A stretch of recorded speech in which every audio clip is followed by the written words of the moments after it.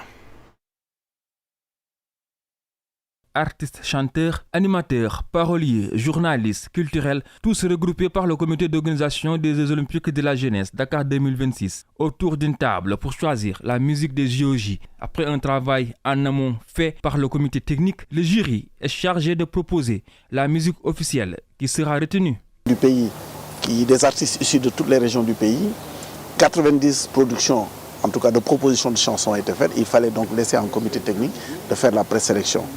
Et aujourd'hui, parmi ces 90, c'est 12 chansons, enfin propositions en tout cas, qui vont être présentées au jury, qui va permettre de procéder à la sélection des 3 meilleurs qui seront poursuivis. La musique doit refléter ce qui va faire vibrer le cœur des jeux, ce qui va vibrer le cœur des spectateurs.